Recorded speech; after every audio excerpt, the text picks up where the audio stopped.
बिहार के पश्चिमी चंपारण से एक हैरान कर देने वाली खबर सामने आई है, जहां एक आशिक अपनी प्रेमिका का निकाह होने के बाद उसका भाई बनकर उसके ससुराल पहुंचा और फिर खुद ही सुहागरात मनाने लगा, जिससे ससुराल वालों का पारा हाई हो गया और फिर जमकर बवाल हुआ। घटना बेतिया के नौतन थाना क्षेत्र के कुंजलई गांव की है। यहां पर शेखावत हवारी के बेटे मुश्ताक की 30 अक्टूबर 2023 को अमवा मझार निवासी शख्स की बेटी के साथ शादी तय हुई थी। बारात समय पर गांव पहुंची, जिसके बाद निकाह की रस्म निभाई गई। लेकिन मामले में नया मोड़ तब आया जब इस निकाह में आया हुआ दुल्हन का आशिक अंगूर विदाई के समय भाईजान बनकर अपनी प्रेमिका के साथ पहले तो वो जिद करने लगा और फिर ससुराल वालों के राजी होने पर वो अपनी प्रेमिका के साथ उसके ससुराल पहुंचा।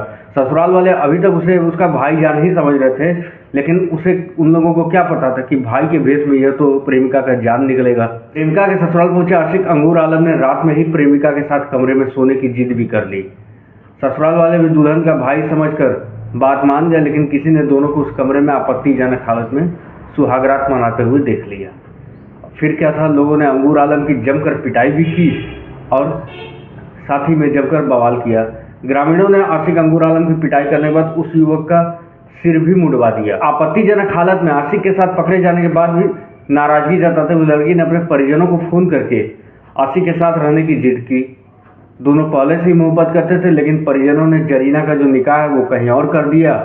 और फिर अब क्या था, पर दोनों पक्ष के लोग आमने सामने आ गए और मामला बढ़ता देख खंडा पंचायत के वरिष्ठ सदस्यों की एक पंचायत बुलाई, जहां पंचों की उपस्थिति में दूल्हा दुल्हन और उनके परिजनों से बात करके इस मामले को लड़की का भाई बनकर आया उसके आशिक अंगूर आलम के साथ भेज दिया गया।